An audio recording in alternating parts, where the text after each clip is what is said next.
Now let's begin.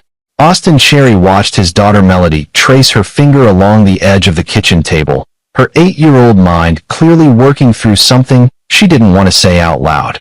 The morning light caught the soft brown curls that fell across her forehead, and he felt that familiar tightening in his chest, the one that came from loving someone so much it physically hurt.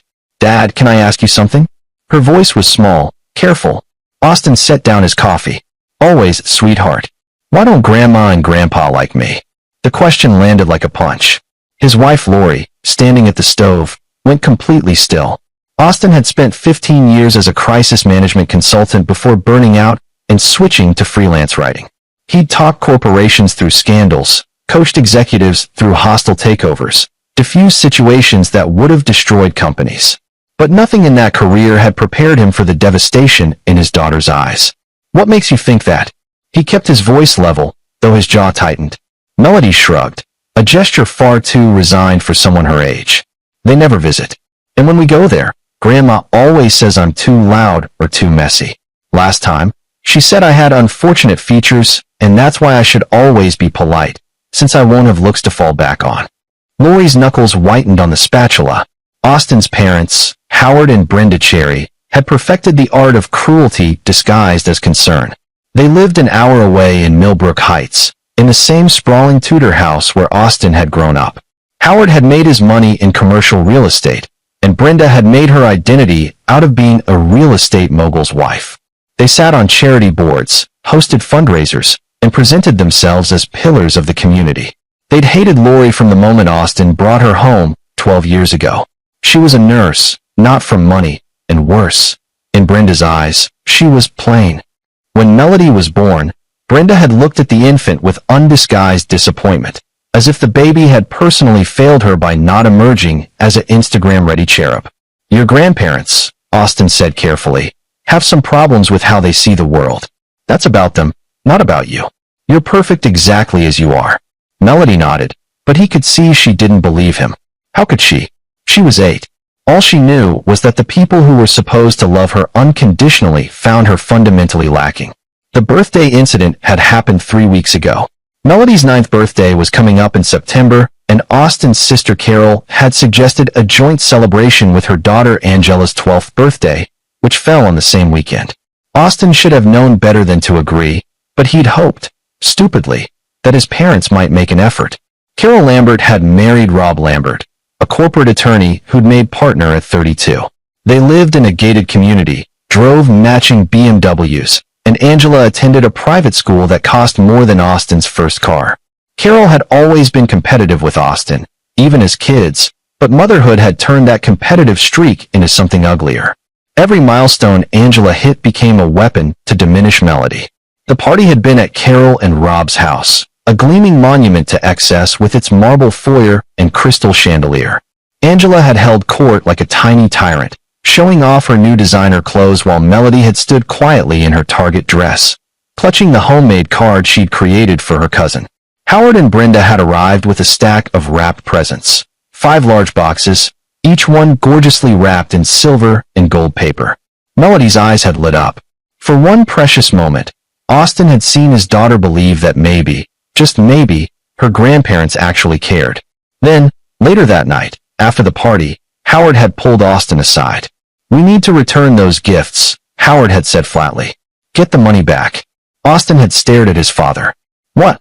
"The gifts for Melody." Brenda went overboard. "We're returning them. The money's better spent elsewhere." Howard's expression was matter-of-fact, as if he were discussing a business transaction. "The child doesn't need all that. She wouldn't appreciate it anyway. Those were birthday presents. For your granddaughter. She doesn't deserve nice things," Brenda had interjected, appearing beside her husband like a designer-clad specter. "We spoiled Angela because she's exceptional. She works hard at school. She's talented. She's going places. Melody is, well, we need to be realistic about her prospects. Building character through modest expectations is actually a kindness." Austin had felt something cold settle into his bones. "You're serious?" "Completely. We'll give her something small later. Something appropriate." Brenda had smiled, the same smile she used at her charity luncheons. "You'll thank us when she doesn't grow up entitled." They'd taken the gifts that night. All 5 boxes. Melody had never known they existed, and Austin hadn't told her. He'd absorbed that particular cruelty himself, let it settle into the growing catalog of his parents' calculated meanness. But he'd underestimated their capacity for malice. The call had come from Carol 2 weeks later. Mom and Dad want to do Christmas at their place this year. Big family gathering. We should make an effort to come together, don't you think? Austin had wanted to refuse, but Lori had touched his hand. Maybe it'll be different. It's Christmas. It wasn't different. They'd arrived at the Tudor house on Christmas morning to find it transformed into a winter wonderland. White lights, a 12-foot tree, garland draping every surface. Angela had been dressed like she was attending a photo shoot, all cashmere and silk. Melody had worn her best dress, the blue one with small flowers that Lori had carefully ironed. Under the tree sat mountains of presents. Austin counted at least 20 with Angela's name. For Melody, there were 5 boxes, the same size and shape as the birthday presents, wrapped in the same silver and gold paper. His daughter's face had transformed. Hope, pure and painful to witness, had flooded her features. She looked at Austin with such joy that his heart had cracked. "Can I open one now?" Melody had asked, her voice breathless. After breakfast, Brenda had decreed, drawing out the anticipation with surgical precision. They'd eaten. Austin had barely tasted the food, watching his daughter steal glances at the presents, watching her practice the thank you speech she'd clearly been rehearsing in her head. Finally, Brenda had gestured toward the tree. "Go ahead, girls." Angela had torn into her presents with greedy efficiency. A new iPhone, designer clothes, expensive jewelry, a tablet, headphones, perfume. Each gift was met with squeals calculated to showcase her haul. Melody had approached her 5 boxes reverently. She'd carefully peeled back the wrapping paper on the first box, folding it neatly because Lori had taught her not to waste things. Inside was another box. Inside that, another. And another. The boxes were empty. All 5 of them. Just nested layers of boxes, each one empty. Not even packing material. Just nothing. The room had gone silent. Melody had stared at the empty boxes, her small hands trembling. Angela had started laughing, a cruel, delighted sound. "Oh my God, you got nothing." Angela had crowed. "Literally nothing. And I got a phone." She'd waved her new iPhone like a trophy. "I guess Grandma and Grandpa know who the favorite is." Melody hadn't cried. She'd gone very still, her face carefully blank in that way children learned when showing emotion only made things worse. But Austin had seen her expression in that moment before she'd locked it down. Devastation mixed with a terrible understanding, the final death of hope. Carol had smiled behind her wine glass. Rob had checked his phone, pretending not to notice. Howard had shrugged, and Brenda had actually laughed, a light, tinkling sound. "It's just a joke, sweetheart," Brenda had said. "Don't be so sensitive. We wanted to teach you not to be materialistic. Isn't that right, Howard?" Character building, Howard had agreed. Austin had stayed calm. Every instinct screamed at him to rage, to flip the table, to grab Melody, and walk out. But he'd learned something in his years of crisis management. The person who loses control loses the game. Instead, he'd smiled, nodded, helped clean up the wrapping paper. He'd watched his daughter's humiliation with a face made of stone and a mind that was already working. Lori had been shaking when they'd gotten to the car. "Austin, not now," he'd said quietly. Not in front of Melody. That night, after Melody had cried herself to sleep, Lori had confronted him. "We're never seeing them again. Ever." "No," Austin had said. "We're not." "Good." She'd paused. "You're too calm." "Am I?" She'd studied his face, and something in her expression had shifted. "What are you planning?" Austin had thought about his daughter's face. About years of calculated cruelty. About his parents' smug certainty that their money and status made them untouchable. About Angela's mocking laughter and Carol's complicit smile. "I'm going to make one move," he'd said. "Just one. And their lives are going to unravel." Lori had been quiet for a long moment. Then, "Good. Now." 3 weeks later, Austin sat at his laptop in his home office. The coffee had gone cold, but he'd barely noticed. He'd spent the last weeks learning everything there was to know about his family's secrets. What he'd found was better than he'd imagined. His parents weren't just cruel. They were careless. And their carelessness was going to cost them everything. Austin's investigation had started with a simple question. Where had the money from Melody's returned gifts gone? His parents weren't poor, Howard's real estate company still generated healthy income, and Brenda had her own money from a family trust. So why the petty cruelty of returning a child's birthday presents? The answer, as it turned out, opened a much larger door. He'd started by accessing financial records he technically shouldn't have been able to see.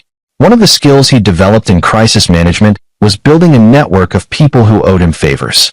A forensic accountant named Luke Parker had been one of his go-to resources for corporate investigations. Luke owed Austin for keeping his name out of a messy lawsuit 3 years back. "I need you to look at some accounts," Austin had said over drinks at a quiet bar downtown. Discreetly, Luke had raised an eyebrow. "Whose accounts?" "My parents." "This is personal, then." "Very." Luke had studied him for a moment, then nodded. "What am I looking for?" "Anything unusual. Anything that doesn't add up." It had taken Luke 5 days. When he'd called Austin back, there'd been something in his voice, a mixture of surprise and professional excitement. "Your old man's been very busy," Luke had said. "You want the highlight reel or the full breakdown?" "Start with the highlights."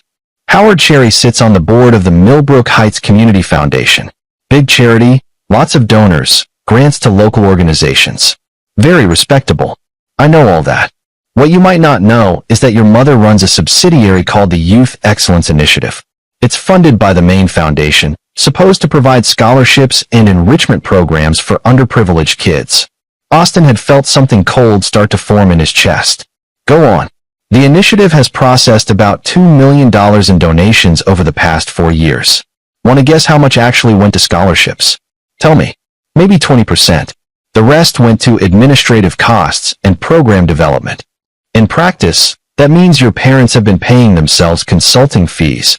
Your mother's been expensing personal shopping trips as donor cultivation, and they've been funneling money to Carol's husband's law firm for unnecessary legal work. That's fraud. It's creative accounting that crosses into fraud. Yeah, but here's where it gets interesting." Luke had paused. The foundation's biggest donor is Salvatore Marshall. Tech entrepreneur, made his fortune in data security. Very wealthy, very private, and very serious about his charitable giving. He's contributed over $800,000 to the Youth Excellence Initiative specifically because his daughter died young and he wanted to help other kids. Austin had closed his eyes. Of course his parents would steal from a grieving father's memorial fund. "Marshall has no idea the money's being misused," Luke had continued. "The reports your parents send him are completely fabricated. Fake scholarship recipients, staged photos, the works. If he found out, what would happen? Best case scenario? Massive lawsuit, criminal investigation, complete destruction of their reputation. Worst case? Marshall's the kind of guy who has resources to make problems disappear, if you know what I mean." Austin had known exactly what he meant. "There's more," Luke had added. "Your sister Carol? She's been running her own side hustle. The initiative supposedly hired her as a youth development consultant at $15,000 a month. For that money, she's produced exactly 3 PowerPoint presentations in 2 years. They're all in on it. Family business," Luke had agreed. "The really beautiful part is that they've gotten sloppy. They're confident nobody's looking, so they've stopped covering their tracks well. Everything's documented. I could build a case that would destroy them in about 3 days if I had to testify." Austin had sat with that information for a long moment. "Then, how much did my parents spend on Angela's Christmas presents?" "According to your mother's expense reports, which she stupidly filed under the initiative, about $7,000. All of it claimed as youth program materials. And my daughter's returned birthday presents? $3,000 in returns, which never went back to the foundation. It went straight into a personal account. They literally stole from a children's charity to pocket $3,000. Austin had felt something settle into place. Not anger, but something colder and more focused. "Luke, I need you to do something for me. Name it. I need a complete package. Every transaction, every fabricated report, every expense claim. Everything that proves what they've been doing. Can you build that?" "Already started. Give me a week to make it bulletproof. One more thing. Can you do this without them ever knowing it was me?" Luke had smiled. "Crisis Management 101, right? Never leave fingerprints." Exactly. That conversation had been 2 weeks ago. Now Austin had the complete file, 200 pages of documented fraud, false reports, misappropriated funds. It was damning. It was thorough. And it was exactly what he needed. But simply exposing them wasn't enough. Austin wanted them to feel what Melody had felt. That moment when you realize the people who were supposed to protect you have betrayed you instead. He wanted them to understand that their cruelty had consequences. He needed them to destroy themselves. Austin opened his encrypted messaging app and typed a message to a number he hadn't used in 3 years. "Guy, I need to talk. Are you still in the information business?"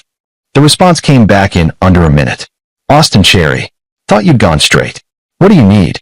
Guy Mercer was what people in certain circles called a reputation specialist. He didn't hack, exactly.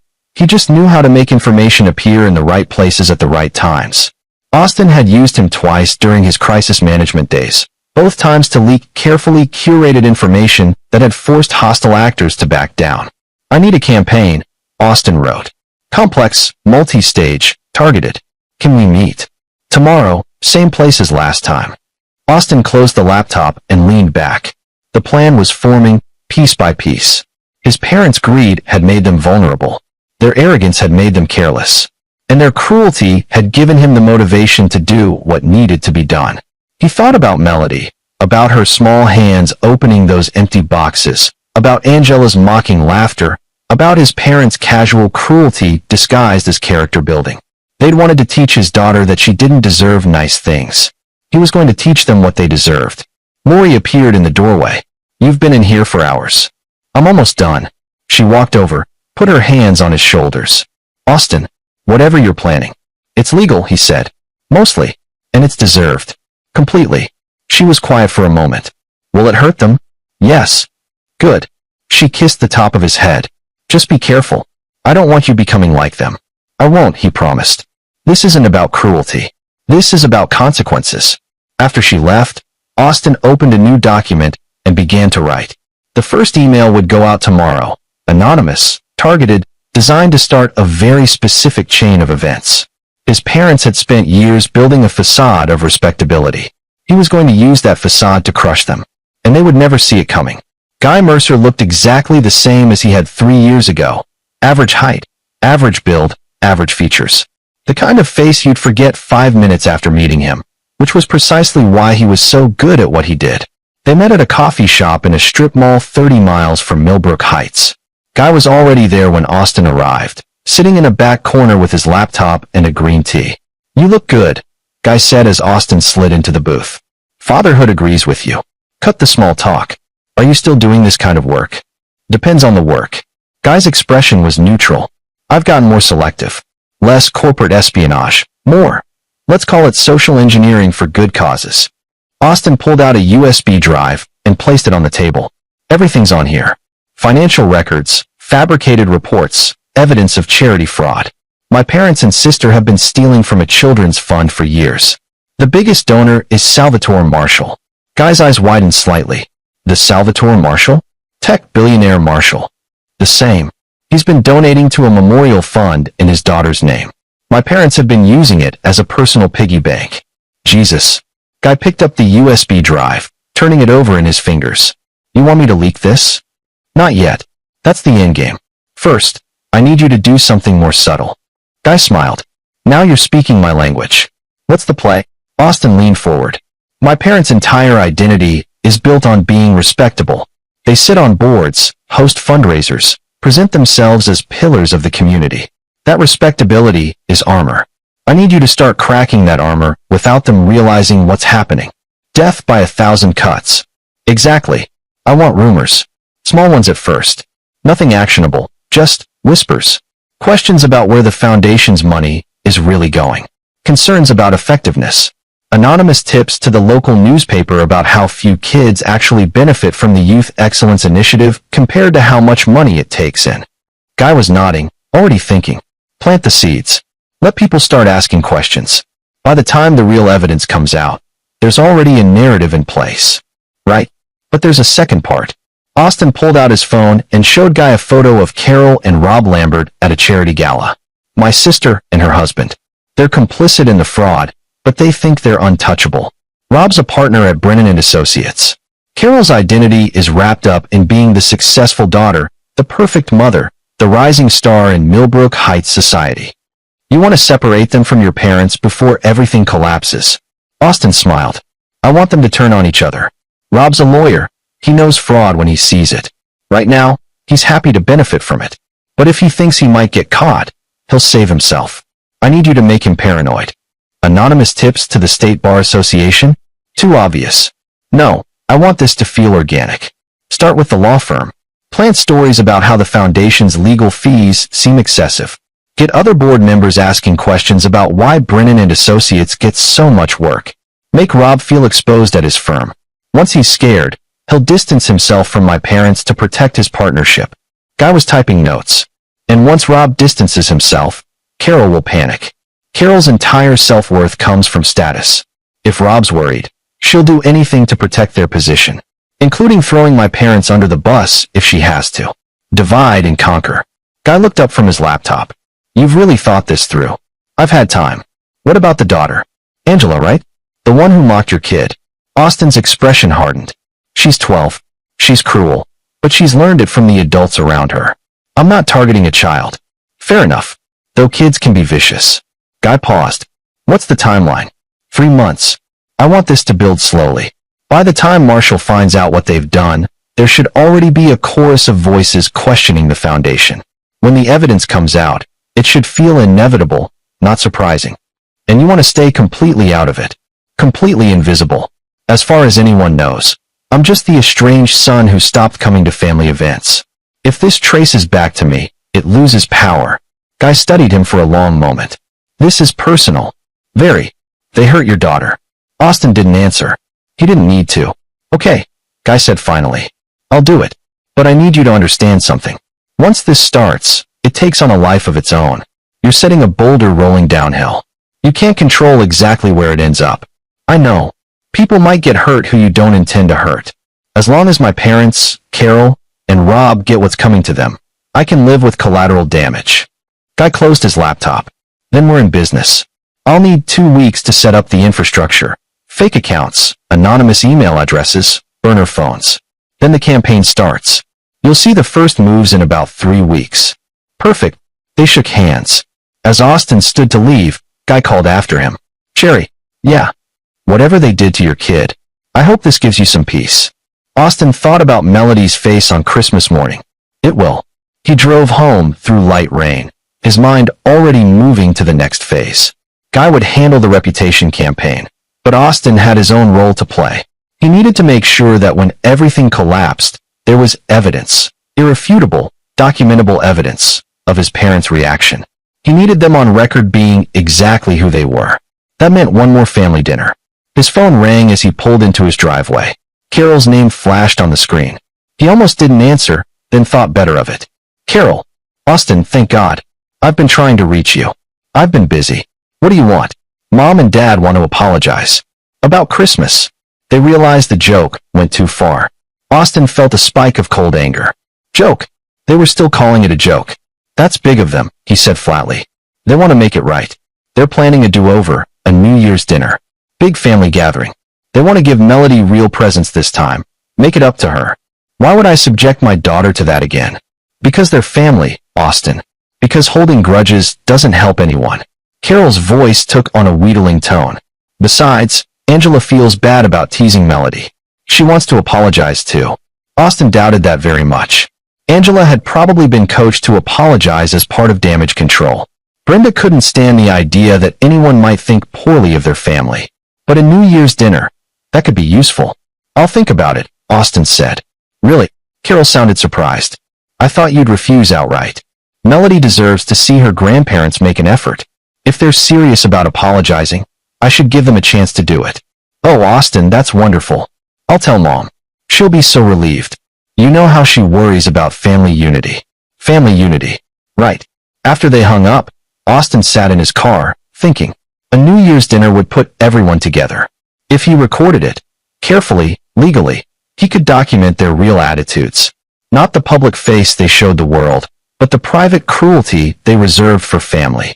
He pulled out his phone and sent a text to Luke Parker. Need recording equipment. Legal for single-party consent in this state. Can you source it? The reply came quickly.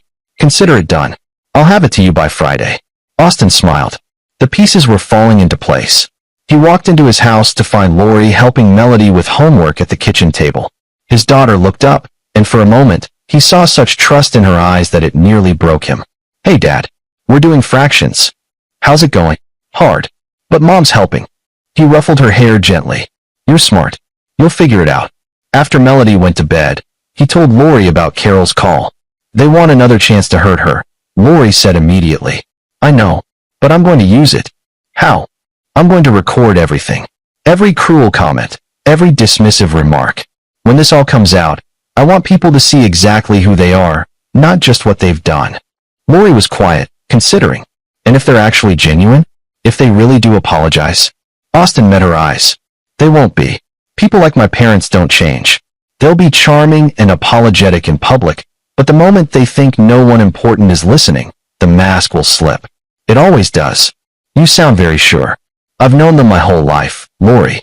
Trust me on this." She nodded slowly. "Okay, but I'm coming with you. And if they say one wrong word to Melody, we leave. I don't care about your plan." "Deal." That night, Austin lay awake, thinking about the machinery he'd set in motion. Guy would start the Whisper campaign within weeks. The anonymous tips would begin flowing to local journalists, board members, concerned citizens. Questions would be asked. Audits might be requested. And in the middle of it all, his parents would sit at their New Year's dinner table, completely unaware that their world was already crumbling. He thought about crisis management, about all the times he'd advised clients to control the narrative before it controlled them. His parents had never learned that lesson. They thought their money and connections made them immune to consequences. They were about to learn otherwise. The first crack appeared 3 weeks later, exactly as planned. Austin saw it mentioned in the Millbrook Heights Observer's weekly roundup, a small item, barely 2 paragraphs, buried in the community news section. Questions raised about foundation effectiveness. Multiple sources close to the Millbrook Heights Community Foundation have expressed concern about the Youth Excellence Initiative's impact relative to its funding. While the program has received substantial donations, including significant contributions from philanthropist Salvatore Marshall, community members report seeing little evidence of scholarship recipients or program outcomes. Foundation Director Howard Cherry could not be reached for comment. Austin read it 3 times, a smile tugging at his mouth. Guy had planted it perfectly, not accusatory enough to trigger a lawsuit, but pointed enough to start people asking questions. He showed it to Lori that evening. "It's starting," she said. "Just the opening move." 2 days later, Carol called. She sounded stressed. "Have you seen the Observer article?" "Which one?" "The one about the foundation." "People are talking, Austin. Mom's freaking out." "Why would she freak out? If the program's doing good work, there's nothing to worry about." "That's what I said. But you know how she gets when people question her." Carol lowered her voice. "Between you and me, I think the program could be better organized. Mom's not exactly detail-oriented with the paperwork." Austin filed that away. Carol was already hedging, already starting to distance herself. "I'm sure it'll blow over," he said mildly. "I hope so. The New Year's dinner is in 2 weeks. Mom wants everything to be perfect. She's planning this whole elaborate apology to Melody, multiple gifts, the works. That's nice of her. She wants to prove she's a good grandmother. You know how she is about appearances." Oh, Austin knew. "We'll be there," he said. After the call, he met with Luke Parker at a neutral location, a park bench near a running trail where they could talk without being overheard. "The recording equipment," Luke said, handing over a small package.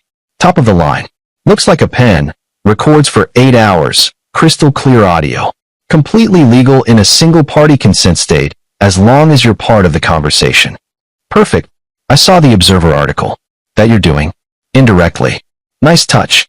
I've also been hearing whispers at the foundation board meetings. Someone's been asking pointed questions about program metrics and outcomes."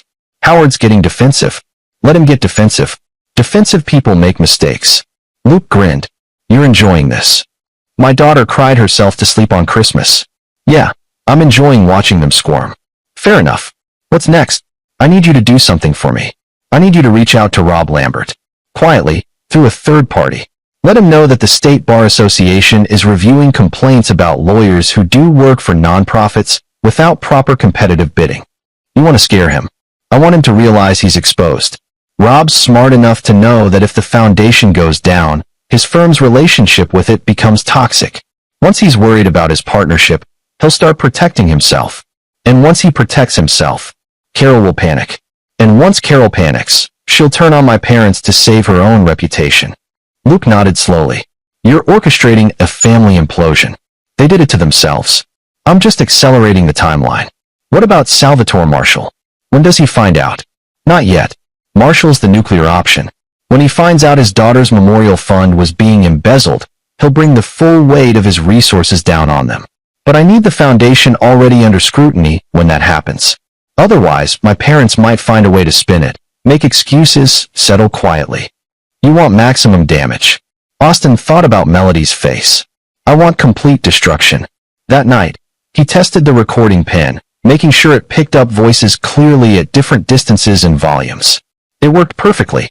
He practiced keeping it visible but unremarkable, clipped to his shirt pocket, just another pen. Lori watched him prepare. You're really going through with this? Yes. They're still your parents. They stopped being my parents when they humiliated my daughter for entertainment. She didn't argue with that. The day before the New Year's dinner, Austin received a text from an unknown number. Phase 2 initiated. Board member requesting formal audit. Your father is scrambling. Gee. Austin smiled. Right on schedule. He typed back. Perfect. Keep the pressure steady. The reply came immediately. Already done. Anonymous tip sent to Marshall's office suggesting he verify his donation was used as intended. His people will start asking questions within a week. Austin felt a surge of satisfaction. Everything was converging. The New Year's dinner would be the perfect capstone. A recording of his parents' true nature, captured just as their world started to collapse around them. He spent New Year's Eve helping Melody pick out an outfit for the dinner. She was quiet, hesitant. Do I have to go, Dad? You don't have to do anything you don't want to do. But you want me to go. Austin knelt down to her level. I want you to see your grandparents apologize to you. I want you to hear them say they were wrong. You deserve that. What if they're mean again? Then we leave immediately, and you never have to see them again. I promise. Melody considered this. Okay, but can I bring Mr. Whiskers? She held up her favorite stuffed cat, a battered gray tabby that had been her comfort object since she was 3. Absolutely. That night, after Melody was asleep, Austin and Lori sat together on the couch. Last chance to back out, she said softly. I'm not backing out. You're about to destroy your family. They destroyed themselves. I'm just making sure everyone sees it. Lori took his hand. Promise me something. What? Promise me this is about justice, not revenge. Austin was quiet for a long moment. What's the difference? Justice is about making things right. Revenge is about making yourself feel better. He thought about that. About Melody's tears, about years of watching his parents demean and diminish everyone around them, about the casual cruelty they called character building. It's both, he said finally. It's about making sure they face consequences for what they've done. And yes, there's satisfaction in that. But if it were just about making me feel better, I'd have done something quicker in Messier. This is about dismantling them piece by piece so thoroughly that they can never hurt anyone else. Lori studied his face in the dim light. Okay, then let's finish it. The next morning, Austin dressed carefully, business casual, nothing too formal.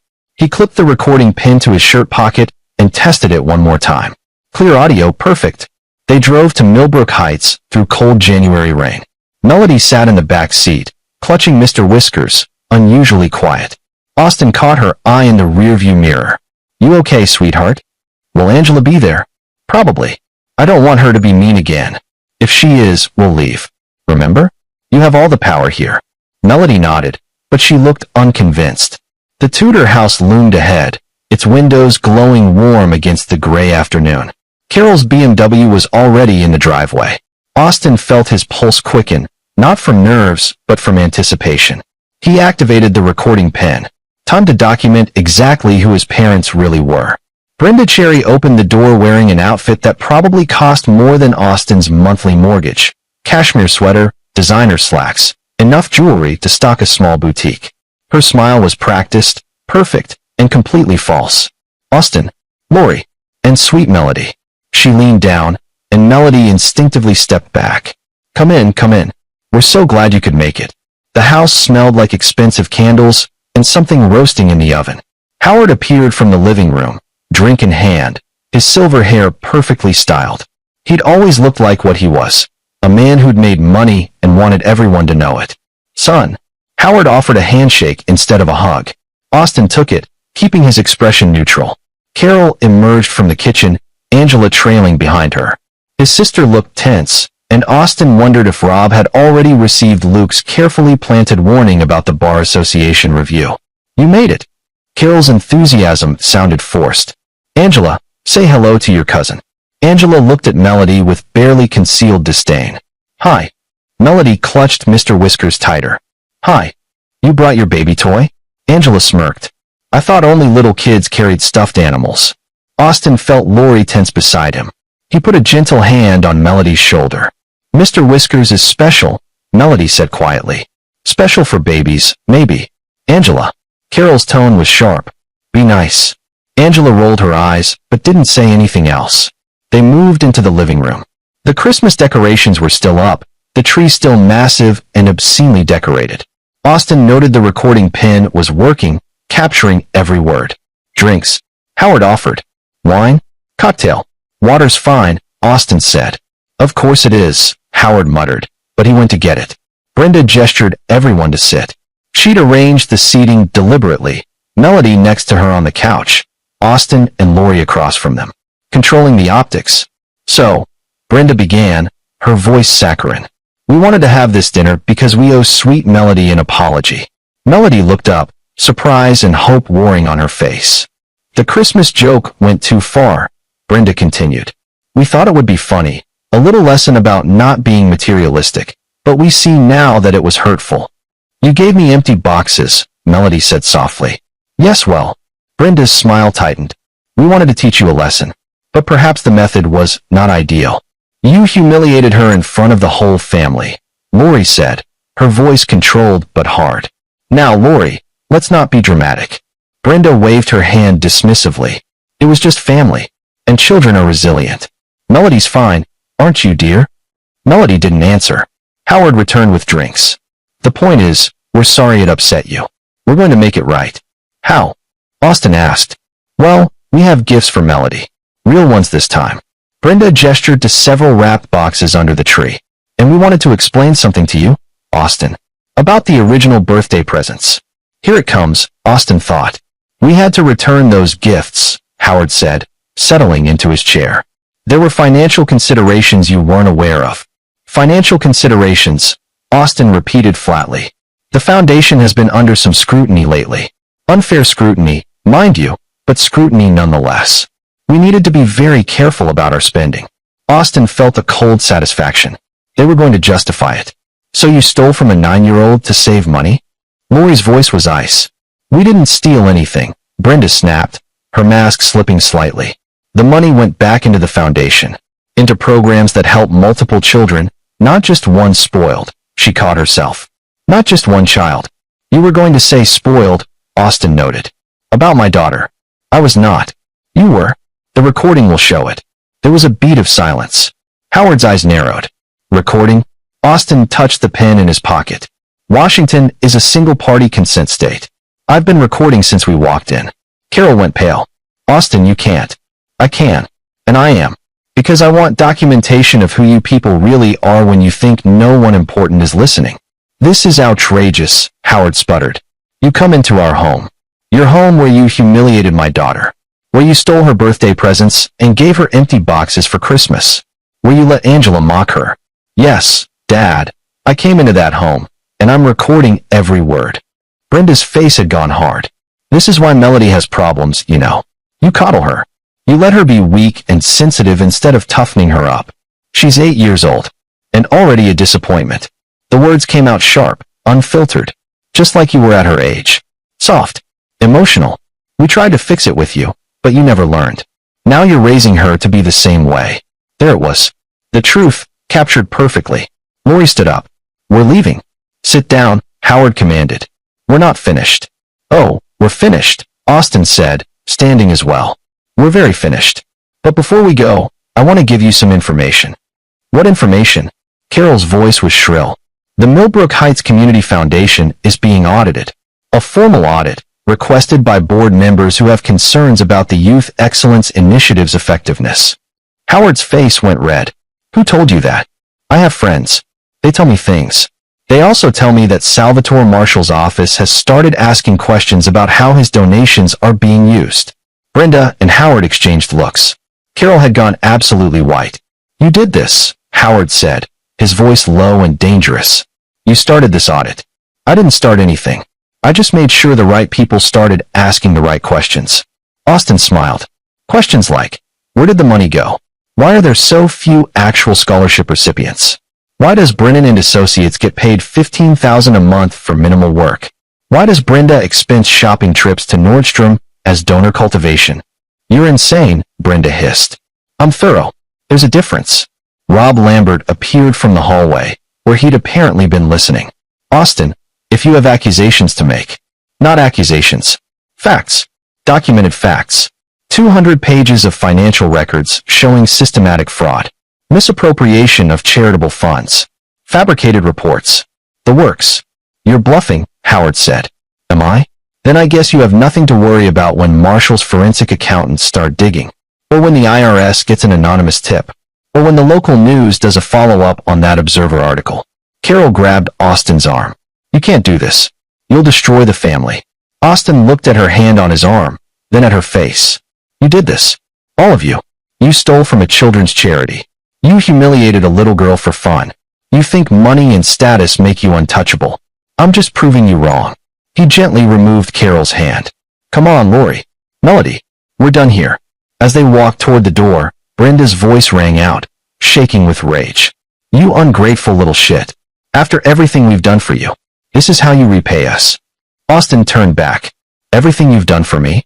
You mean the constant criticism? The emotional manipulation? The message that I was never good enough? Yeah, thanks for all that. We made you strong, Howard said. We made you successful. No, I became successful despite you, not because of you. And now you're going to learn what consequences feel like. Angela, who'd been silent through all of this, suddenly spoke up. I'm glad Melody got empty boxes. She deserves it for being such a weirdo. Melody, standing beside Austin, finally spoke. Her voice was small, but clear. I'm not a weirdo. You're just mean. Angela laughed. At least I'm not poor and ugly. Austin felt Lori grip his arm, holding him back from saying what he wanted to say to a 12-year-old. Instead, he looked at Carol. That's your daughter. That's what you're raising. Carol opened her mouth, closed it, then said weakly, she's just repeating what she hears.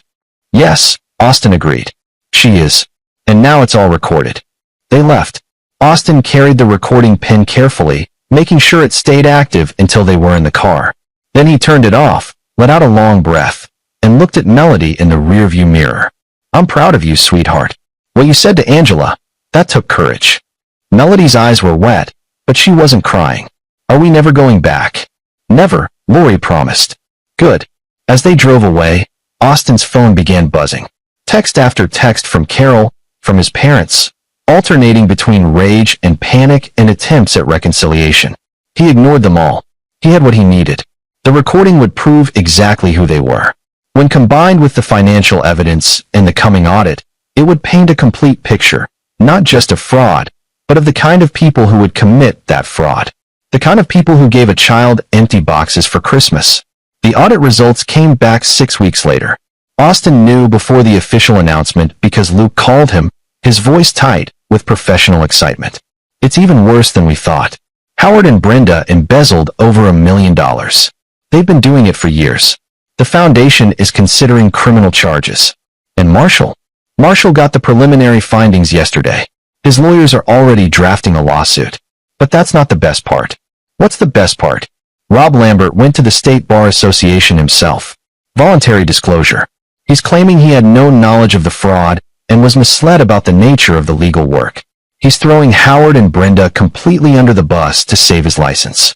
Austin smiled. And Carol's having a meltdown, according to my sources.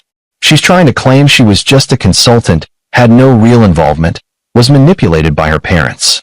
She's publicly distancing herself from them as fast as possible. Good. There's more. The local news is running a full investigation. They got their hands on some of the financial records, anonymously provided, of course, and they're doing a primetime special. Charity fraud in Millbrook Heights. How one family betrayed a community's trust.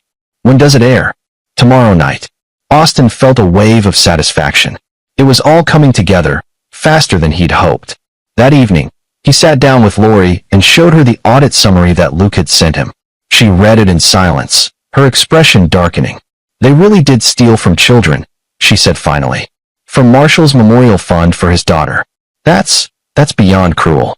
It's who they are. What happens now? Now they face the consequences. Criminal charges, civil lawsuit, complete public disgrace. Everything they built, their reputation, their status, their place in the community, it's gone. And you feel? Austin considered the question. Satisfied. Not happy exactly, but satisfied that justice is being served. Lori touched his face gently. Just make sure it doesn't consume you. It won't. This was never about destroying them for its own sake. It was about making sure Melody knew that what they did was wrong, that she didn't deserve it, and that actions have consequences. The next night, they watched the news special together. It was damning. The reporter had done excellent work, laying out the financial fraud in clear, accessible terms. There were interviews with people who tried to apply for scholarships and been turned away despite the program having plenty of money. There was footage of Howard and Brenda at charity galas, dripping in designer clothes while claiming to care about underprivileged children. And there was the recording. Austin had provided selected excerpts. Not the whole thing, but enough. Brenda calling Melody a disappointment. Howard dismissing the Christmas humiliation as just family. Angela's cruel comments. The casual cruelty, the contempt, the absolute lack of empathy. The reporter's conclusion was scathing. This is a family that claimed to help children while actively harming them, both through fraud and through personal cruelty. The question now is whether they'll face criminal charges for their actions. Austin's phone exploded with calls and texts. Friends, former colleagues, people he hadn't talked to in years. Everyone wanted to know about his parents, about the scandal. He ignored most of them. But when Salvatore Marshall's office called, he answered. Mr. Cherry, this is Joel Knight, legal counsel for Mr. Marshall. Mr. Marshall would like to speak with you, if you're amenable. Put him on. There was a pause, then a new voice, deep, controlled, carrying the weight of someone used to being taken very seriously. Mr. Cherry, I understand your parents misappropriated funds from my daughter's memorial foundation. They did. I'm sorry. Don't apologize for their crimes. Marshall's voice was hard. I'm calling because I want to understand what happened. My team has reviewed the audit, but I'd like to hear it from you directly. Austin took a breath. My parents have been stealing from the Youth Excellence Initiative for years. They fabricated reports to make it look like the money was going to scholarships when it was really funding their lifestyle. When I discovered it, I made sure the right people started asking questions. Why did you discover it? What made you look? Austin thought about Melody's face. They did something cruel to my daughter. When I started digging into why they'd done it, I found the fraud. There was a long pause. Your daughter? How old? 8. Almost 9. My daughter was 7 when she died. Cancer. I started the memorial fund because I wanted to help other children, to give them opportunities she never got to have. Marshall's voice cracked slightly. To learn that the money I gave in her name was stolen, that it went to designer clothes and luxury vacations instead of helping children. I'm sorry, Austin said again. Your parents will pay for this. I'm filing a civil suit for the full amount plus damages. I'm also pushing the DA to pursue criminal charges. They'll go to prison if I have anything to say about it. Good. I understand you have recordings of them discussing the fraud. Not discussing the fraud directly, but discussing their attitudes toward charity, toward children, toward accountability. It shows character. I'd like to hear them. For my lawsuit. Austin made a decision. I'll send them to your counsel. Everything I have. Thank you. Marshall paused. Mr. Cherry, I want you to know, what you did, exposing this fraud, that took courage. A lot of people would have looked the other way, especially when it's family. They hurt my daughter. After that, they stopped being family. I understand that completely. After the call ended, Austin sat in silence.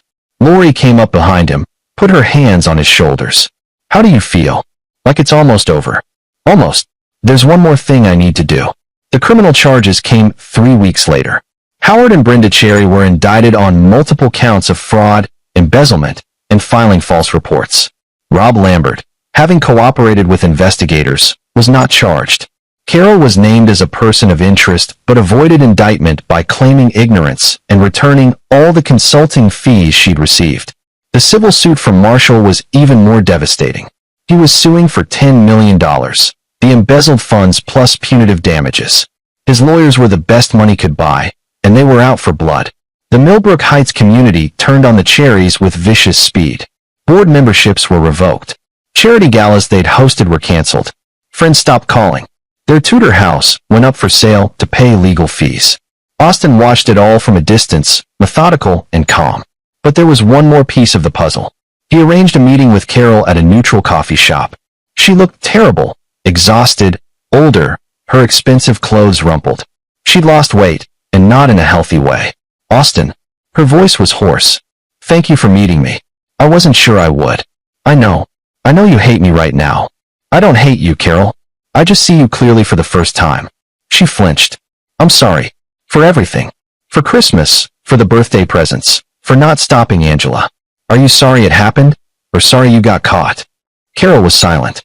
That's what I thought. Austin leaned back. Here's why I wanted to meet. I want you to understand something. I didn't do this out of nowhere. I didn't wake up one day and decide to destroy our family. You all did this to yourselves. I know. Do you?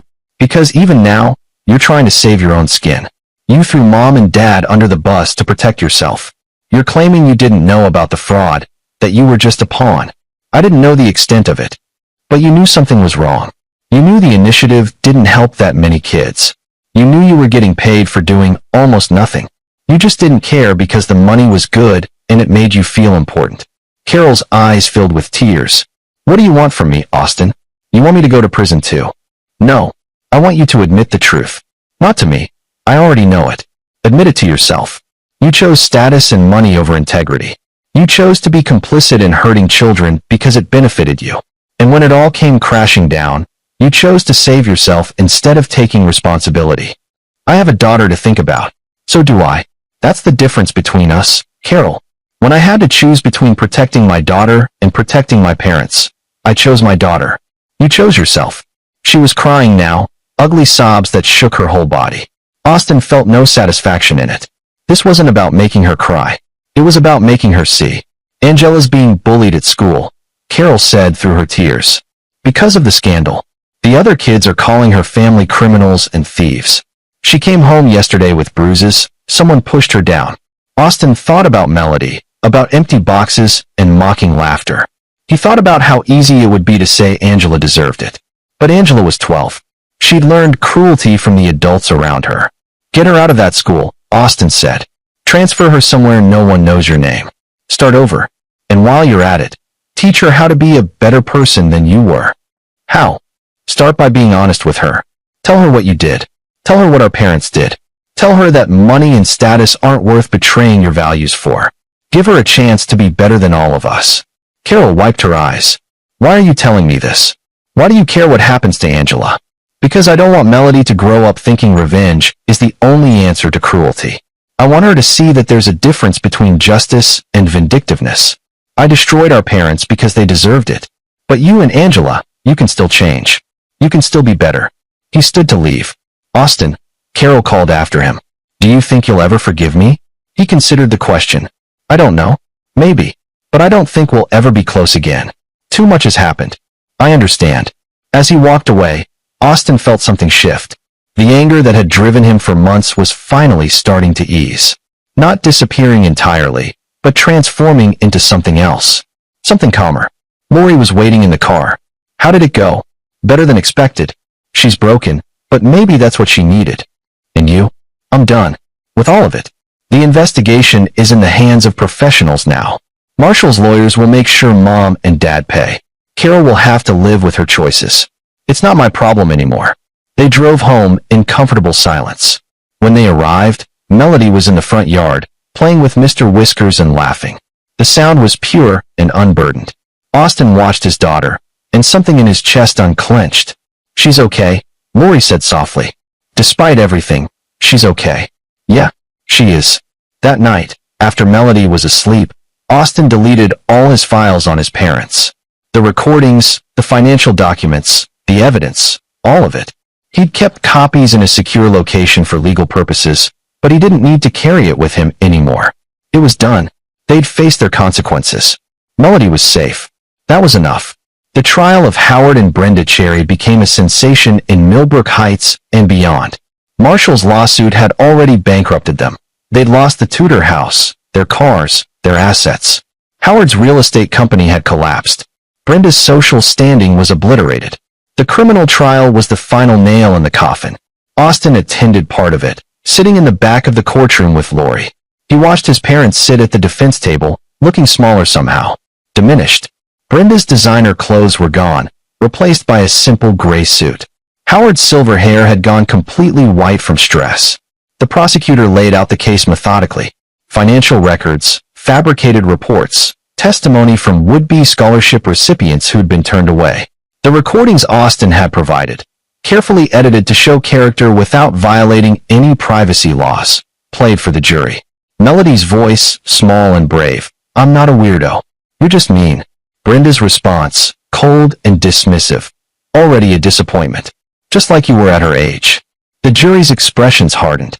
Salvatore Marshall testified about his daughter, about why he'd created the memorial fund, about his horror at discovering the money had been stolen. His testimony was powerful, emotional, devastating. The defense tried to paint Howard and Brenda as well-meaning people who'd made accounting mistakes. It didn't work. The evidence was too overwhelming. The verdict came back after 3 days of deliberation, guilty on all counts. Sentencing was set for 2 months later. Austin didn't attend the sentencing hearing. He read about it in the news instead. Howard received 8 years in federal prison. Brenda received 6. They would be in their 70s when they got out, their reputations destroyed, their fortune gone. The judge's comments, reported in the newspaper, were scathing. This was not a crime of necessity or desperation. This was greed, pure and simple. You stole from a fund meant to honor a dead child and help living children. You showed no remorse, only entitlement. This sentence reflects the severity of your betrayal of public trust. Austin read the article twice, then folded the paper and set it aside. It was over. "How do you feel?" Lori asked that night. Austin thought about it. "Satisfied. Not happy. I don't think I'll ever be happy about what happened to our family. But satisfied that justice was served." "Do you have any regrets?" "Only that it had to happen at all. That they were the kind of people who would do this. But no, I don't regret exposing them." Melody came downstairs, rubbing her eyes. "Dad, I had a bad dream." Austin pulled her into his lap. "Want to talk about it?" "I dreamed about Grandma and Grandpa. They were being mean again." "Well, you know what? You don't have to worry about that anymore. They can't be mean to you ever again. Because they're in jail?" She knew the basics, that her grandparents had done bad things and were being punished for it. Austin and Lori had explained it in age-appropriate terms. Because they're in jail, yes. But also because even if they weren't, we wouldn't let them near you. Your mom and I will always protect you. "I know." Melody leaned against his chest. "Dad, did you make them go to jail?" "I made sure people knew the truth about what they did. The jail part was their own fault." She was quiet for a moment. "Good. They were mean." "Yes, they were. But you're not mean, even though you stopped them." Austin kissed the top of her head. "That's the difference, sweetheart. I stopped them without being cruel. That's how you stand up to bullies, with truth and justice, not by becoming like them." "Okay." She yawned. "Can I sleep in your bed tonight?" "Of course." As they settled into bed, Melody between Austin and Lori, Mr. Whiskers clutched in her arms. Austin thought about the journey of the past 6 months. From that terrible Christmas morning to this moment of peace. His parents had tried to teach Melody that she didn't deserve nice things, that she was somehow less than others. Instead, they'd taught her something more valuable, that cruelty has consequences, that justice exists, and that her father would move mountains to protect her. 3 months later, Austin received a letter. It had been forwarded through several addresses before reaching him, and the handwriting on the envelope was shaky. It was from Brenda. He almost threw it away without reading it. But curiosity won out. "Austin, I know you probably don't want to hear from me. I know you hate me, and I understand why. But I need you to know something. I'm sorry. Not because I got caught. Not because I'm in prison. I'm sorry because I finally understand what I did. There's a woman here named Paula. She's in for embezzlement too. Stole from her employer to pay for her son's cancer treatment. She showed me a picture of him. He's alive now, 23, thriving. And all I could think was, I stole from a memorial fund for a child who died. I stole money that was meant to help children like Paula's son. I thought about Melody, about what I said to her, about the empty boxes, about every cruel thing I did to that little girl, my granddaughter, who never did anything except exist. I don't have an excuse. Your father and I, we got so caught up in status and money and appearances that we forgot to be human. We forgot that none of that matters if you're a terrible person. I know you won't forgive me. I know Melody won't. I don't deserve forgiveness. But I wanted you to know that I finally see what I was. What I did. And I'm sorry. I hope Melody is happy. I hope she never becomes like me. Brenda. Austin read the letter 3 times. It was impossible to know if the remorse was genuine or just a product of consequence. Prison had a way of making people reassess their choices. He showed it to Lori. What are you going to do? She asked. Nothing. It doesn't change anything. Whether she's genuinely sorry or not, the damage is done. Are you going to respond? No. But I won't throw it away either. He put the letter in a folder with all the other documents from the case, a record of what had happened, what his parents had done, and where it had led. Someday, when Melody was older, she might want to know the full story. The letter would be part of that story, a testament to how people can destroy themselves through their own choices. But for now, it was just a letter from a woman in prison, too late with her apology. 2 years passed. Life moved forward in the way it does after a crisis, slowly at first, then with gathering momentum. Austin's writing career flourished. Lori got promoted to charge nurse. Melody thrived in school, her confidence growing with each passing month. They never spoke about Howard or Brenda. The topic simply disappeared from their lives, like a wound that had healed and left only the faintest scar. Carol reached out occasionally, tentative emails, awkward phone calls. She'd moved with Rob and Angela to a different state, started fresh. Angela was in therapy, apparently doing better.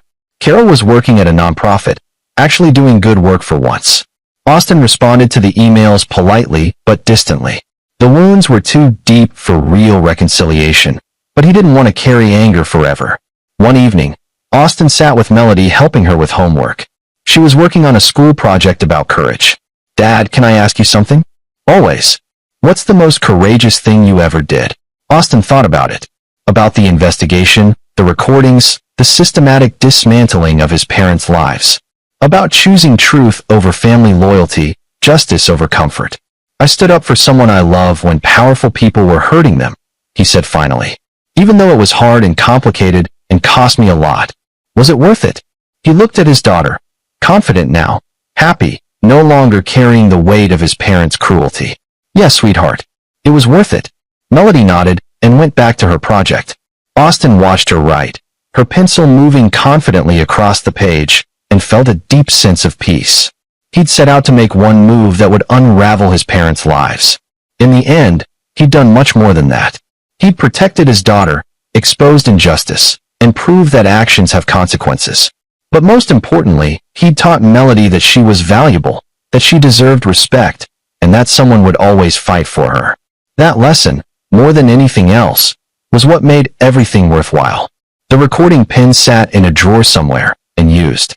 The financial documents were filed away.